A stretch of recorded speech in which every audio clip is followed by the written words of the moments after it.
the RSI Constellation Aquila, the 4th constellation ship out of 4 for me to do a video on. It is the exploration version of the ship, so has better visibility from the cockpit over the others. This does also trade out the top turret for a size 2 radar/scanner, usable in the future. Now it does lose the size 1 missiles which are found on the Andromeda, but you do keep the size 2s, which is the one that most people use anyway, so isn't too big of a problem as you do get about 24 of them. The snub fighter can still be found at the rear of the ship, and as well it's sometimes usable, but a lot of the times you either cannot sit in it or undock it, depending on what patch you're playing in. It may be alright in the future though permanently. When you can use it though, it's really fun, as you either have someone else with an extra pair of guns, or just have fun flying around in it yourself. I've really enjoyed using it, even if it doesn't do very much at the moment. You can hold ground vehicles in the cargo bay and is able to comfortably fit an Ursa rover inside, which means you kind of get a ship with air and ground carrying capabilities, which sounds really great to me. Or you can simply just hold 96 SEU of cargo space, which is pretty good as well. But let's move on to the ship tour, and I'll talk more after. Now, starting off with the ship tour, and as you can see, in the middle of the connie, there is a cargo bay. Just to get a visual representation of how big it is, it kind of fills up the legs of the connie. It's decently sized, Ursa rover fit on there, goes all the way down to the floor and has a little dropout bit. Close that on there, you can see it go all the way up. Just to the left over here too, we have access to the main entrance. There you go, that one closes all the way up as you can see. This one drops down. Just like this. There you go. You jump on top of that. Go up. This is the main entrance into the connie and takes you into the habitation area. Goes through a kind of secondary zone there. And then this is habitation/armory. You can see just above us actually we have a docking collar. This one opens up, flings up. You can enter through space through this way. You might as well enter through the sides or something, but it's always there. Just to here we have access to a shower. Just a shower, no toilet in there.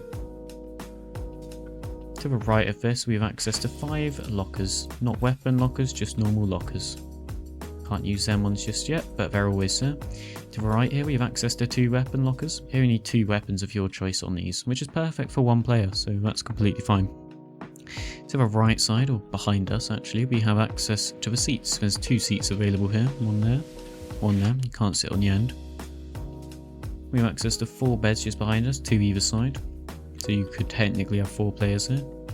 Technically you could use them all because you have 1 player in turret, 1 in scanner, 1 in snub and 1 flying. But if we go towards the front of a ship, this is where the bridge or the cockpit is. To the left here and to the right we have access to components, as you can see, shield gens, shields, health things. On the bottom we have access to the lower turret. I'll sit in here just for demonstration purposes. I'm sorry for a little bit of a lag too, my PC's running a little bit slow for some reason, but hopefully it shouldn't be too bad. As you can see there we have access to 2 Badger repeaters. These are actually quite alright, they fire very fast. You can see. Exiting here though, and on the top we have access to the scanning station or the radar. This is where you can scan things that are a lot further away than normal because it's a built-in system, but this would be normally where another turret is. Yeah, it's very good visibility from this thing though. You can see, just like that. You pop up at the top, and you can see you have kind of a couple of scanning dishes on the side. And then we pop straight down and into the actual main deck again. Now, behind me here we have access to the bridge. Now before I sit down you can see that we have really great views and you can walk straight out here. You can see below you. This is one thing that the Aquila does different to the other connies, and so the other ones have kind of a more straight jaggedy lines, whereas this one's more rounded. You have access to 2 co-pilot seats either side, which actually don't really do anything at the moment, and then pilot seat in the middle. If I sit down into here, we have absolutely loads of LCD screens. These 3 here are normally lit up, but for some reason they aren't. But as you can see, absolutely loads, 1 for everything. Quite a few buttons to the left and the right side. And as you can see, yeah, straight to the left you can see, above you, pretty far below you, and in front of you the visibility is great. Now this is the exploration/expedition version, so that's why it has that, but going back through the hangars, through the habitation, and in towards the cargo bay, just here is where you can open and close the cargo bay from. It's always dark down there. Kind of fills up to about here. You can have 96 SCU of cargo in there. There you go, drops straight down to the floor. So Rover fits really nice down there. But if we walk around, it's identical on both sides. You can see here's where the missiles are held for 24. These pop out of the top of the ship and fire like a top-down missile nearly. Left here, we have access to another air docking door. Now don't do this unless you kind of don't want to get back up, because you can't really walk on this ledge very well. I'm not going to do it. You probably will fall off, but you might not. It's identical on both sides, so you have this over on the other side too.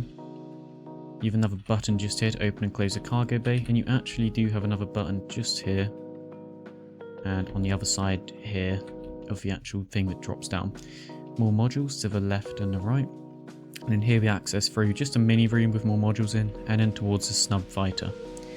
This is quite a nice little room. All of the Constellation series of ships bar the Taurus have this, but you enter the pilot seat just from in here. Could be a quick getaway or something your friend just goes in.